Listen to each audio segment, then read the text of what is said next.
Going through most country areas of Pennsylvania, you're likely to see at least one cross in the field. Some are elaborate, large steel crosses painted in red, blue, or yellow. Others are just planks nailed together on a tree in haste. They always brought up the same question to me when I saw them. Why? I get that people are religious and want to share the word of God with everyone they can, but they always seem so out of place, especially the larger ones. You have to wonder what kind of person would take the time to haul and put in place these crosses in the middle of nowhere. It just seems like a lot of work for a place to write "Jesus Saves" on a plank of wood. As with many things in life, it should have been left as a curiosity. It was late fall, the point of the year when all but the most stubborn of leaves littered the ground. I was in my teens and bored out of my mind, whiling away a Saturday afternoon in my room playing some console game. I was a bit annoyed because my best friend was stuck going to some recital for his sister, so there wasn't much to do. Thankfully, my cousin came over and saved me from my boredom. She only lived a few miles away, and my mom and hers saw each other at least once a month since my cousin's dad died.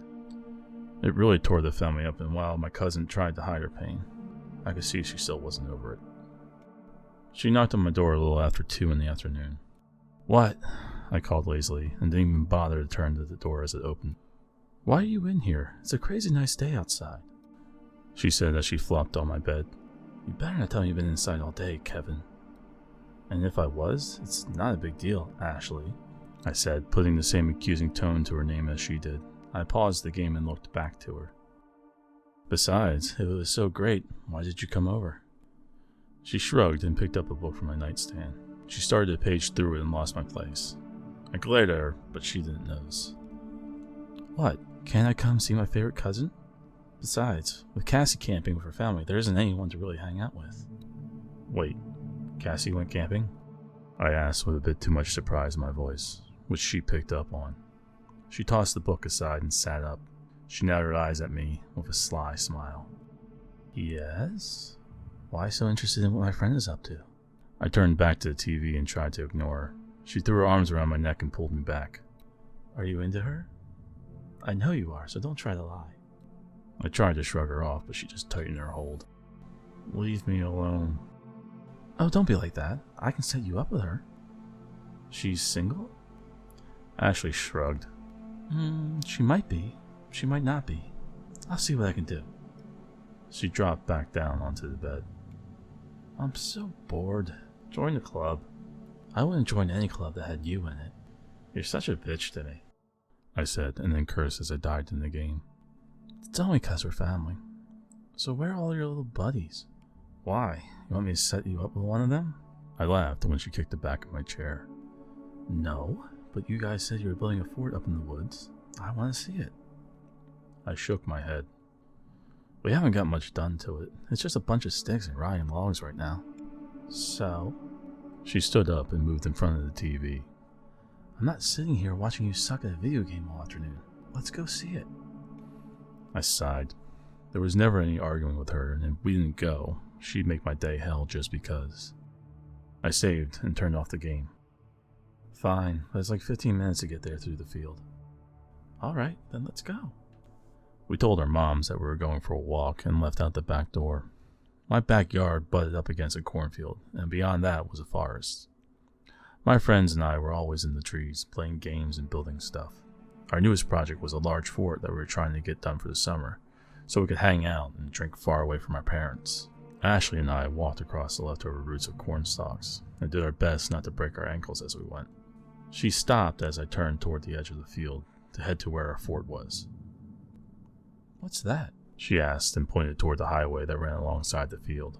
I looked over and saw what she was pointing at. There were 3 crosses in front of a circle of bushes and trees. They looked like they were made of steel tubes and were each a different color. They weren't there the day before, and I told Ashley the same. "There's no way someone put up those things that quickly." I shrugged. "The farmer probably did it. He's a big churchgoer. Come on, you want to see the fort or not?" She took a few steps toward the crosses and turned back to me. "Let's go check them out." "They're just crosses. What's there to check out?" She started to walk away. "I don't know, but I see these things all over the place. I bet it has a Jesus Saves sign on it." "Oh yeah? And how much does he save?" I said with a smile. "Don't be dumb." "You used to be a lot more fun," I said, and together we started over toward the crosses. They were even larger up close and seemed to tower over everything. They drew long shadows over us, and I felt a shiver rush up my spine. Beyond them, the thicket lay in shadows so dark that I couldn't see anything beyond the first few trees. But I could hear movement, and I stopped Ashley from getting closer. It sounded like birds were fluttering around inside the cropping of trees. Ashley and I took a step back as the sound grew with each passing second. Then, it stopped, and the sound of small things thumping to the ground reached us. "What the hell's that?" Ashley asked, and she grabbed hold of my arm as if she was worried I'd run off without her. I couldn't say that she was wrong. Everything in me said to run, but I stayed. I waited. Branches cracked and snapped slowly. Something came toward the edge, closer to where Ashley and I stood. "Kevin?" "Shush," I said and moved back a step. The snapping stopped and Ashley's nails dug into my arm. I looked over to see her eyes were so wide that they looked like they'd pop out at any moment. I followed her gaze to the tree line and felt my heart skip. There was a face of sticks in the shadows between the trees. "Dad?" Ashley asked and made a step forward. "Is it really you?" "I've been waiting for you," a voice said from the face, but nothing moved. "You've taken so long to find me that I'd almost given up hope." "But you died, Dad. I saw you." "And now I'm back. Didn't you read the sign? Jesus saves." "Ash, stop." I reached out to grab her arm, but she swatted my hand away. "It's just a bunch of branches." "It's not," she said and turned to me. Tears were making wet trails down her cheeks. "It's him." "Yes, it is me, and I need your help, sweetheart. You need to get me out of here before something terrible happens." She continued toward the edge of the trees. She walked between the steel crosses and paused there. Branch-like vines slithered from the trees and slowly made their way toward her. She didn't even seem to notice. She was too focused on the face made of sticks. I finally found the strength to move and ran to her. The vines reared back and then shot forward with such speed that I could barely see them move.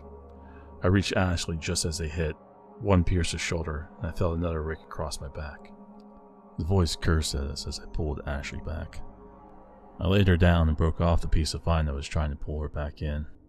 The voice said some of the most vilest things I'd ever heard in my life, but I ignored it and focused on my cousin. "Are you alright?" I asked, and she just looked over to me listlessly. I put pressure on the wound in her shoulder, but there was so much blood. I removed my jacket and pushed it against the wound, and she didn't even flinch.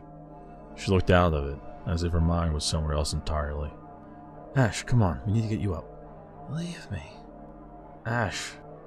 Leave me. My dad's here." I moved so she would have to look at me. "Your dad's dead, Ash. I'm sorry, but he is, and that thing in the trees is not your dad." "You don't know that." Is that Kevin?" I froze at the sound of the voice and slowly turned to look back to the trees. Another face had appeared, this one far more human-like, and one I knew well. It was Cassie. "Ashley didn't tell me she was bringing you." "I hope she didn't tell you anything I said about you." "What the hell are you?" "Someone who can bring you all the pleasures this world has to offer." She licked her lips and then grinned. "Why don't you come over here so I can show you?" "You are not human," I said, and turned to Ashley. She was staring at me. "It's not human. What do you see next to your dad?" She sat up and looked at the trees and then at the crosses. "It's a wooden face made of sticks. It looks like Cassie to me." Ashley gave me a disbelieving look. "There's no way. I'll just stop talking to her and come have some fun with me in these trees. The darkness is just the right place for us to explore each other." The head of Cassie said. I kept my attention on Ashley. "We need to get you to a doctor, and we need to get away from here." "A doctor? We could play doctor if you want, Kevin. Come on. Let the girl see your dad a bit longer, and we can do what everyone our age is doing anyway." "Why don't you come to me?" I said and looked back to the trees. The way he talked just pissed me off. But Cassie just smiled. "Go ahead and remove the crosses, and I would gladly do so." "So you're stuck in there?" I said and grinned. Cassie did the same. For now. But we know who you are. We know both of you. At some point these crosses will come down, and we will find you, and we will feast on you. Cassie started to laugh, and so did the wooden face beside her. Why is he laughing like that? He never laughed like that. Ashley said, her eyes locked on the wooden face. This doesn't make any sense. No, it doesn't. What the hell do you want from us anyway? Freedom. Let us free, and we leave you alone. I looked at the crosses in front of the trees. I looked at the sign that stated Jesus saves, and I felt a heavy weight on my chest. I turned back to Ashley.